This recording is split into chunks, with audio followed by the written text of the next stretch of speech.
My girlfriend told me I was too soft to be a dad. So I took the DNA test, won custody, and left her out of our lives forever. I'm a 31-year-old guy, and I used to think love meant sacrificing yourself for your family, giving everything you had, your time, your energy, your peace of mind, because if it made the people you loved feel safe and cared for, it was worth it, or at least that's what I believed. I met Elise in college. She was magnetic, sharp, driven, the kind of woman who walked into a room and made people straighten their backs. I was quieter, thoughtful, maybe even awkward at first glance. But Elise said that's what she loved about me. She said I was real in a world full of fakes. We moved in together fast, quicker than most of our friends did, and by the time we were 26, we were living in a cozy 2-bedroom apartment downtown, balancing takeout dinners and career plans. When she found out she was pregnant, I cried. Not because I was scared, though I was, but because it felt like something sacred was being handed to us. Elise seemed excited too at first. She held the test in her hand and said, "We're going to be a family." But something changed after Ava was born. She started rolling her eyes when I talked about sleep training or gentle parenting. She mocked me when I baby wore Ava at the park, said things like, "You're turning her into a clingy little mess," or, "No wonder she cries all the time. She feels your weakness." But nothing stung worse than the night we fought about Ava's preschool schedule. I wanted to adjust my work hours to pick her up myself. Elise just laughed, cold and sharp, and said, "You're not even man enough to be her father." I didn't sleep that night. I lay there, staring at the ceiling, wondering how someone who once called me her anchor could now treat me like an anchor weighing her down. And the worst part, a small part of me started to believe her. After that night, something inside me cracked, not loudly, not dramatically, just a quiet fracture that spread a little more every day. I told myself she didn't mean it, that maybe she was just stressed or tired, but it kept happening. Every conversation turned into a minefield. Every silence felt like a trap. Elise started treating me like a guest in my own home. If I offered to help with dishes, she'd sigh and say, "You'll just stack them wrong anyway." If I picked out Ava's clothes, she'd change her outfit and mutter, "She looks like a boy when you dress her." Once, I tried to surprise them with breakfast, pancakes shaped like hearts. Elise stared at her plate and said, "Do you ever stop trying so hard to be the cute dad? It's embarrassing." I laughed it off, but inside I was shrinking. The house felt colder, even when the heat was on. The smell of burnt coffee and baby lotion lingered in the air, but nothing felt warm anymore. Even Ava, sweet as she was, started sensing the tension. She'd tug on my sleeve when Elise yelled and whisper, "Daddy, you okay?" I'd force a smile and nod. Nights became the worst. Elise would go to bed scrolling through her phone, screen light flickering across her face while I sat on the couch pretending to work. Sometimes she'd stay out late and say she was with friends from work. No explanation, no apology, just distance. I remember once asking her if she was happy, really happy. She didn't even look up from her phone. She just said, "You take everything so personally. Maybe that's your problem. You make things about you." And that was the moment I realized she didn't want a partner anymore. She wanted someone to blame, but I still hadn't learned to stop loving her. There's a special kind of manipulation that doesn't scream. It whispers. It slips inside your head like fog until you're second-guessing your own voice. Elise was a master at it. Every time I tried to draw a line, she made me feel like I was the one crossing it. I brought up therapy once, just gently. Maybe we could talk to someone. Just get on the same page again. She blinked at me like I'd insulted her. "Wow," she said. "So I'm the crazy one now?" That's how it always went. I'd voice a concern, and she'd spin it into a character flaw of mine. If I asked for help with Ava's bedtime routine, she'd remind me that she carried our daughter for 9 months. If I said I was tired, she'd say, "Try having your body torn in half and then come back to me." There was no space for me to hurt, no room for me to exist outside of what she needed. Once, I forgot to pick up oat milk, just regular milk instead. She didn't yell. That would have been easier. She just looked at me and said, with this slow, tired sigh, "You can't even do one simple thing for this family, can you?" Then she poured the wrong milk into her coffee like it was a punishment she deserved, and I stood there, apologizing like a child. And when I'd finally retreat, back to the couch, back to my silent corner of the world, she'd always find me later and say, "I didn't mean to make you feel bad. I just feel alone in this."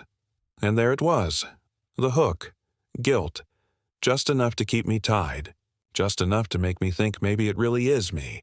But deep down, I was starting to feel something else, something heavier than guilt, something like resentment. Ava's 4th birthday was supposed to be a simple, happy day. I planned everything myself, ordered her favorite cake with the rainbow sprinkles, strung up decorations the night before while she slept, even bought her a little dress she'd been eyeing at the store for weeks.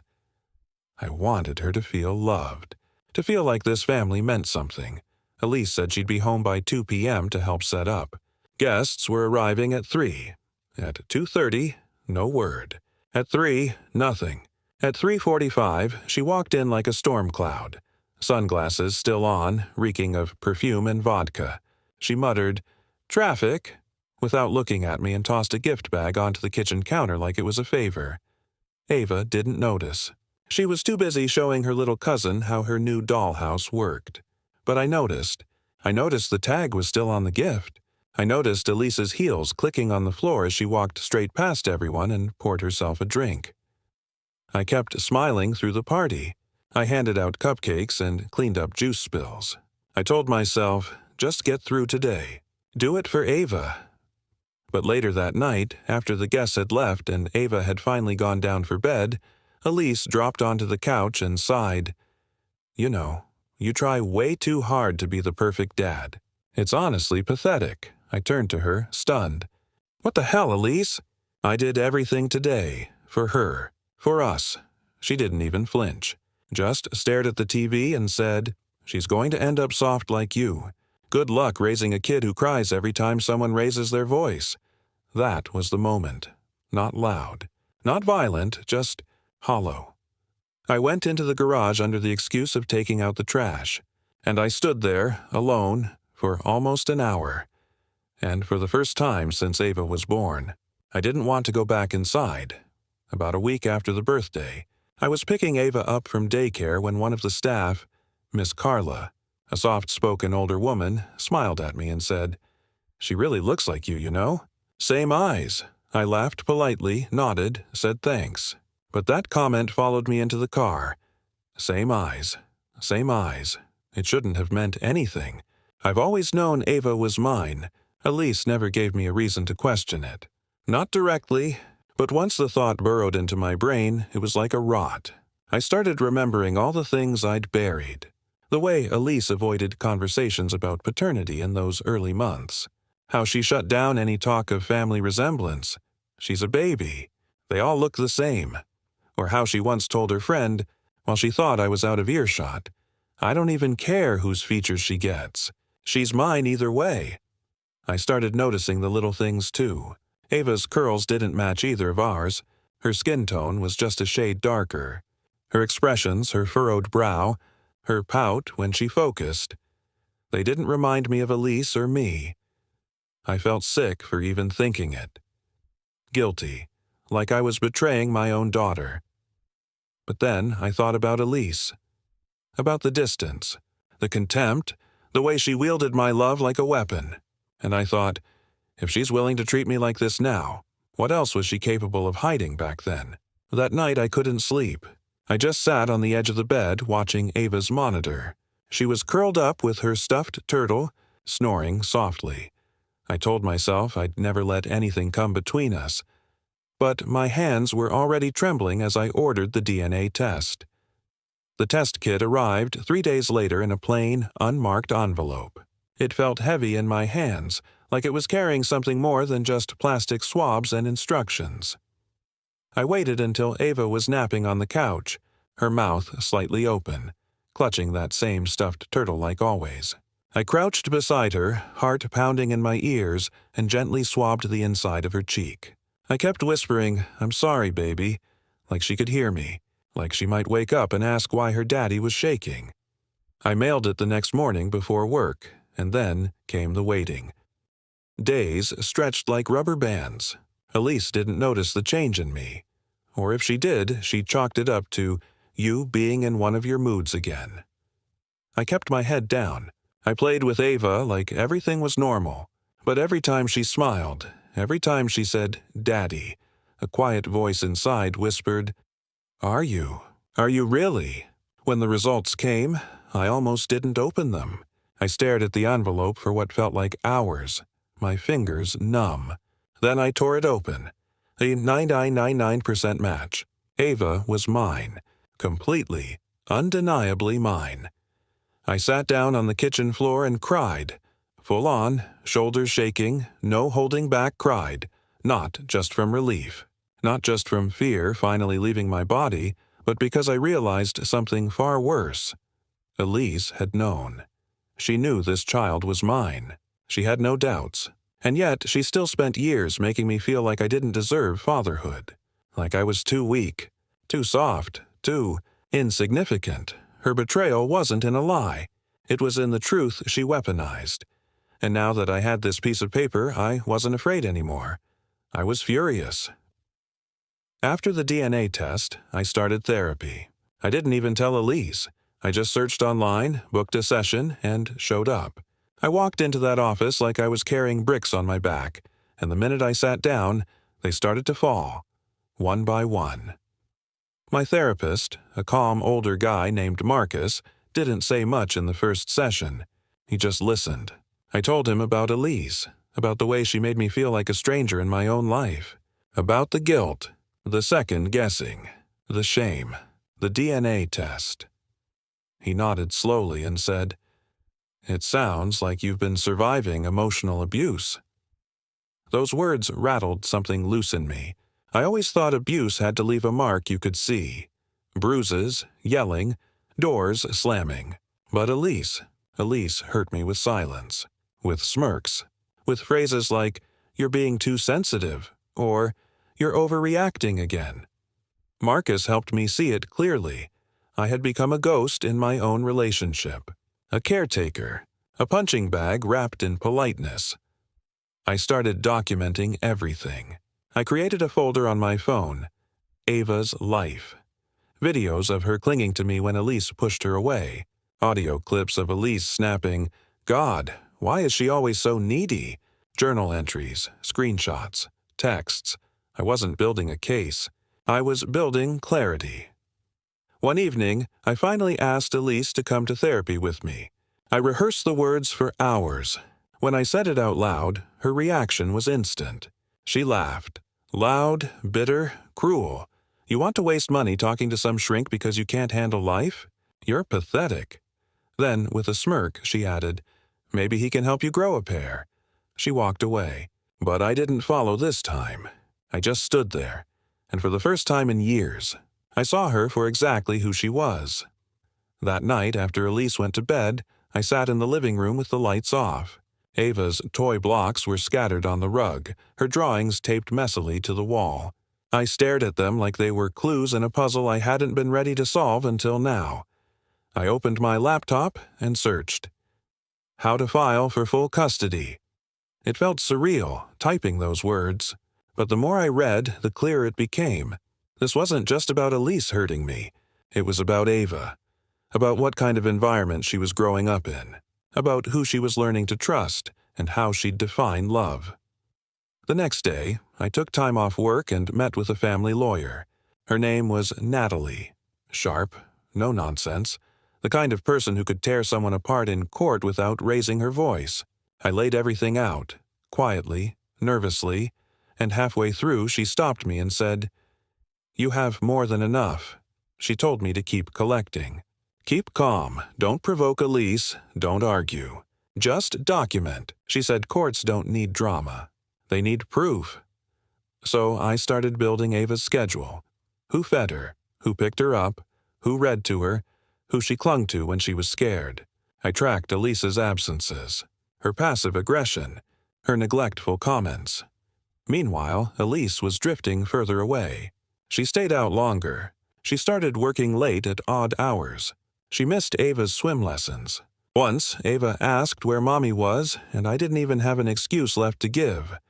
I was becoming her entire world, and I loved that, but it terrified me too, because I knew what was coming, and I had to make sure I was ready to protect her from the fallout, even if it meant burning the entire illusion of our family to the ground.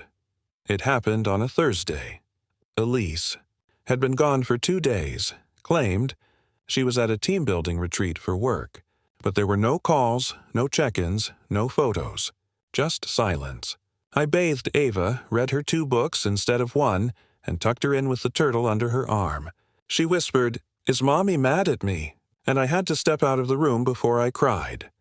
At 2:14 a.m., I heard the door slam. Elise stumbled in, heels in one hand, a half-empty bottle of something in the other. I was still awake, lying on the couch in the dark. She saw me, smirked, and said, "Still playing housewife, I see." I stood up, calm but firm. "You woke Ava." "So," she slurred, tossing her shoes at the wall. "She needs to stop being so soft, just like you." I pushed past her and headed to Ava's room. She was crying, scared. I picked her up, held her tight, whispering that she was safe, that everything was okay. Elise came to the door, still drunk, her voice sharp. "You're turning her into a weak little baby. She'll never survive the world with you coddling her." I told her to leave the room. That's when she did it. She slapped me open palm, across the face. Not hard, but hard enough. Hard enough that Ava screamed. Hard enough that something broke in me, not just my trust, not just the illusion, but the last bit of doubt that maybe she could change. I said nothing. I just held Ava closer and walked out, grabbed a bag, packed diapers, snacks, her turtle, my wallet. We left before the sun rose. I drove to my friend Mark's place across town and didn't stop once. And that morning, in a stranger's spare room with Ava asleep beside me, I filed the emergency custody motion, not out of anger, out of survival. The court date came fast. Faster than I expected. Elise was served the papers at her office, and within hours, my phone lit up with her rage. Voicemails, texts, one after another. "You're kidnapping her. You think you can just erase me? You'll regret this when she hates you someday." I didn't respond, not once. Natalie, my lawyer, told me to stay quiet, stay focused, let the evidence speak. Elise showed up to court dressed like a widow. Black dress, hair pulled back, no makeup. She even brought her mother, who glared at me like I'd just murdered their bloodline. Elise cried on the stand, of course. Talked about postpartum depression, about being overwhelmed, about how she never meant to push me away. Then Natalie stood up, calm, unshaken. She handed the judge a stack of files. Ava's routines, missed pickups, screenshots of Elise mocking me, audio clips of her yelling, witness statements, the journal, and finally the DNA test. "I'm not questioning maternity," Natalie said softly. "But this is about responsibility, Your Honor. About who's shown up every day and who hasn't." The judge looked at Elise and asked one question. "Did you ever tell him he might not be the father?" Elise looked cornered. Her mouth opened, then closed. Then she shrugged. I was angry. I didn't mean it. That was it. That was her defense. By the end of the hearing, the judgment was clear. Primary custody awarded to the father. Supervised visits for the mother. I didn't cheer. I didn't gloat. I just looked over at Elise, who sat there slack-jawed, mascara smudged, stunned that the world didn't bend to her this time. And as I walked out of that courtroom, Ava's small hand in mine, I didn't feel like I'd won. I felt like I'd finally woken up. 2 weeks after the court ruling, I packed Ava's things and moved us into a new apartment on the other side of town. It wasn't fancy, just a modest 2-bedroom with creaky floors and sunlight that poured into the kitchen at exactly 7:45 every morning. But it was ours, quiet, safe. Elise tried to call. She sent long emails, too. First, rage. "You poisoned her against me. You're not even a real man, just a manipulative coward. Then came the pity. I miss her. I miss us. We can fix this. Just tell the court you changed your mind. I didn't reply, not out of hate, but because she didn't deserve my voice anymore. Ava adjusted faster than I expected. She stopped asking for Elise after the second week. I thought there would be more tears, more confusion, but she just adapted. Started calling her turtle Mr. Brave, started sleeping deeper, laughing louder. One night I was tucking her in. She looked up at me and said, "You're my safe daddy." I didn't know what that meant exactly, but my chest tightened. I kissed her forehead and sat beside her bed until she drifted off. That phrase stuck with me. Safe. Elise was granted supervised visits twice a month, but she missed the first 3. Her lawyer said she was struggling emotionally. The 4th time she showed up, saw Ava through the glass and left before stepping into the room. I didn't stop her. I didn't explain it to Ava either. Some absences don't need reasons. They just are. Life became simple. We colored on Saturdays. Grocery shopped together. Sunday pancakes became our new tradition. And every time I heard Ava's feet pattering into my room in the morning, I felt it again. Not guilt, not fear, just peace. It's been over a year now. Ava's 5. She loves dinosaurs, hates broccoli, and insists on wearing her pink rain boots even when it's sunny. She still sleeps with Mr. Brave tucked under one arm. Sometimes when she's painting or humming to herself on the floor, I watch her and think about how close I came to losing myself, to becoming the kind of man Elise tried to convince me I was. Spineless, fragile, weak, but she was wrong. I wasn't weak for being kind. I was strong for staying soft in a home built on silent cruelty. For being the arms my daughter could run to when the rest of the world confused noise for love. Elise disappeared from our lives like smoke. No more calls, no letters. Her supervised visitation rights eventually expired. She never fought for Ava, she just faded. And I stopped chasing her ghost. I kept going to therapy. I got promoted at work. We started new routines, library trips, pancake Sundays, rainy day movie nights under a blanket fort. I never bad-mouthed Elise to Ava. But when Ava asked, "Why doesn't Mommy call?" I simply said, "Some people love in ways we don't understand. But I'm always here." I used to think closure would come from revenge, from making Elise hurt the way she hurt me. But it didn't. It came in small, quiet moments, like Ava falling asleep in my lap, or hearing her laugh without flinching, or the first time she ran onto the playground.